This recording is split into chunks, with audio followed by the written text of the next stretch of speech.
Assalamualaikum warahmatullahi wabarakatuh. Selamat pagi anak-anakku kelas 4 MI Tarbiyatus Syarifah. Apa kabar kalian hari ini?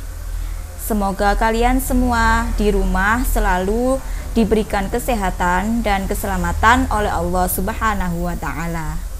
Nah, anak-anak, berjumpa lagi dengan Bu Putri, tentunya masih dalam pembelajaran matematika.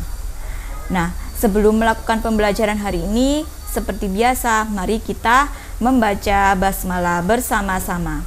Bismillahirrahmanirrahim. Semoga ilmu yang kita dapatkan hari ini menjadi ilmu yang bermanfaat. Amin ya robbal alamin.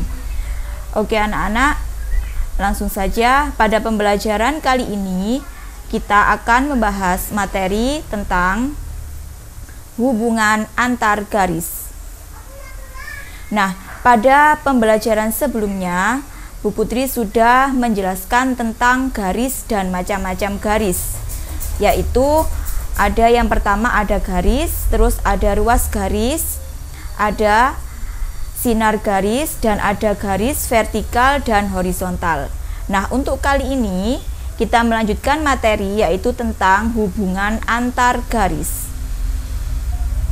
Nah, sebelum memasuki materi, coba kalian lihat di situ ada beberapa gambar. Yang pertama ada gambar jam dinding yang menunjukkan pukul 9. Yang kedua ada gambar rel kereta api. Yang ketiga ada gambar jam dinding yang menunjukkan pukul 12. Nah, apa maksud dari gambar-gambar tersebut? Nah, tentunya ada hubungannya dengan materi kita kali ini. Agar lebih jelasnya, mari kita bahas bersama-sama. Oke, memasuki materi hari ini yaitu hubungan antar garis. Apa saja hubungan antar garis itu? Nah, silakan diperhatikan. Hubungan antar garis yang pertama ada garis sejajar. Yang kedua ada garis berpotongan. Yang ketiga ada garis berimpit. Jadi hubungan antar garis itu ada 3. Yang pertama garis sejajar, yang kedua garis berpotongan, dan yang ketiga garis berimpit. Nah, apa itu pengertian dari masing-masing garis tersebut? Nah, mari kita simak. Yang pertama adalah garis sejajar. Apa itu garis sejajar? Bagaimana sih garis sejajar itu? Nah, jadi dua buah garis dikatakan sejajar itu apabila kedua garis tersebut terletak pada satu bidang datar yang tidak akan berpotongan meskipun diperpanjang tanpa batas. Nah, di sini garis sejajar itu biasanya dilambangkan dengan tanda 2 garis miring seperti yang terlihat pada ini. Jadi ini 2 garis miring ini adalah lambang dari garis yang sejajar. Nah, contohnya garis yang sejajar itu bagaimana? Coba kalian perhatikan. Nah, kalian pasti pernah menjumpai atau melihat rel kereta api. Nah, rel kereta api itu adalah contoh dari garis yang sejajar. Karena rel kereta api itu jika diperpanjang terus maka tidak akan saling berpotongan atau tidak akan saling bertemu. Nah, contoh dari garis yang sejajar itu seperti ini. Misalnya di sini ada garis K sejajar dengan garis L. Kenapa dikatakan sejajar? Karena garis K dan garis L ini jika diperpanjang terus ke sana, artinya diperpanjang tanpa batas, maka kedua garis ini tidak akan saling bertemu atau tidak akan saling berpotongan. Nah, itulah yang dinamakan dengan garis yang sejajar.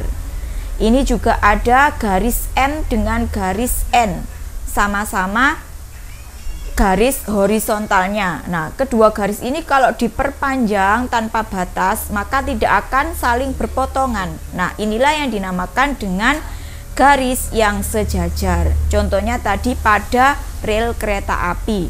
Rel kereta api itu meskipun panjang tapi tidak akan saling berpotongan. Oke, kita lanjutkan yang kedua. Yang kedua adalah garis berpotongan. Bagaimana garis itu dikatakan berpotongan? Nah, dua garis dikatakan berpotongan apabila garis tersebut terletak pada satu bidang datar dan kedua garis tersebut berpotongan di salah satu titiknya. Jadi kalau tadi garis sejajar itu jika diperpanjang tidak akan saling berpotongan. Tapi jika yang kedua ini garis berpotongan itu nanti akan berpotongan di salah satu titiknya. Nah, pada garis yang berpotongan ini ada namanya garis berpotongan yang membentuk tegak lurus. Nah, untuk dua garis yang berpotongan tegak lurus itu biasanya dilambangkan seperti pada lambang ini. Nah, contoh dari garis yang berpotongan. Di sini ada jam dinding, jarum jamnya menunjukkan pukul 9. Nah, ini adalah contoh dari garis yang berpotongan tegak lurus. Artinya garis yang berpotongan tegak lurus itu membentuk sudut 90 derajat. Sudutnya di sini. Nah, di sini dari dua garis ini, dua jarum jam ini berpotongan di salah satu titiknya ini. Nah, inilah yang dinamakan dengan garis yang berpotongan. Jadi nanti garisnya akan bertemu atau berpotongan di salah satu titiknya. Nah, ini juga ada gambar garis yang berpotongan antara garis IJ dengan garis KL. Ini berpotongan di sini. Jadi nanti titik potongnya ada di tengah-tengah sini. Jadi nanti garis yang berpotongan itu selalu mempunyai titik potong. Nah, untuk yang gambar jarum-jarum pukul 9 ini tadi, ini berpotongan tegak lurus. Tapi kalau ini bukan tegak lurus. Tegak lurus artinya membentuk sudut 90 derajat. Oke, yang selanjutnya yang ketiga ada garis berimpit. Nah, bagaimana garis berimpit ini? Nah, dua buah garis itu dikatakan berimpit apabila kedua garis tersebut terletak pada satu bidang datar dan terletak pada satu garis lurus. Diingat-ingat, terletak pada satu bidang datar dan terletak pada satu garis lurus, sehingga hanya terlihat sebagai satu garis lurus saja. Nah, bagaimana contohnya? Nah, di sini ada jam dinding yang menunjukkan pukul 12 tepat. Nah, ini adalah yang dinamakan garis berimpit. Jadi yang sebenarnya ada dua garis, tapi terletak pada satu garis lurus. Nah, inilah yang disebut dengan garis berimpit. Contohnya lagi di sini. Nah, ini ada garis A dan garis B. Garis A yang warna merah, garis B yang warna biru. Nah, dua garis ini termasuk garis yang berimpit karena terletak pada satu garis lurus dan terlihat seperti satu garis saja. Padahal ini ada dua garis ya, tapi ini terlihat seperti satu garis saja. Nah, jadi perpaduannya seperti ini. Ada garis merah, terus ada lagi garis hijau yang berimpit. Jadi garis merah dan garis hijau ini posisinya adalah berimpit. Nah, agar kalian lebih mudah mengingatnya, di sini ada kesimpulan dari ketiga garis yang sudah kita bahas tadi. Yang pertama tadi ada garis yang sejajar. Bagaimana garis yang sejajar tadi? Oke, jika kedua garis tidak akan saling berpotongan jika diperpanjang. Jadi tidak akan saling berpotongan jika diperpanjang. Nah, yang kedua ada garis apa tadi?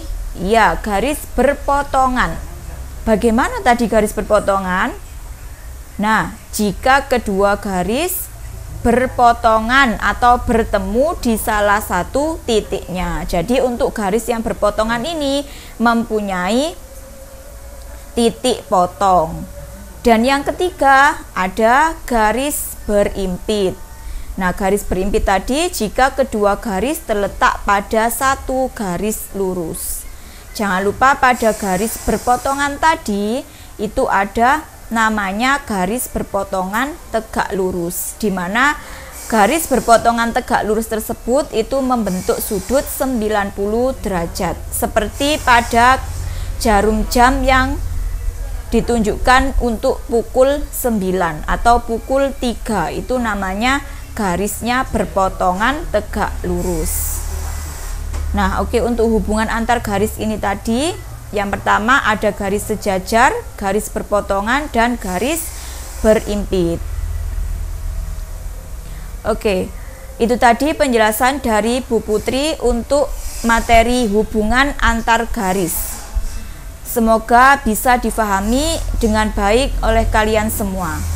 Nah, untuk menguji kemampuan kalian semua, maka di sini Bu Putri memberikan tugas, yaitu mengerjakan LKS Matematika halaman 29, nomor 1 sampai 5. Dikerjakan langsung di LKS-nya masing-masing. Jangan lupa tetap jaga kesehatan dan tetap semangat untuk belajar di rumah.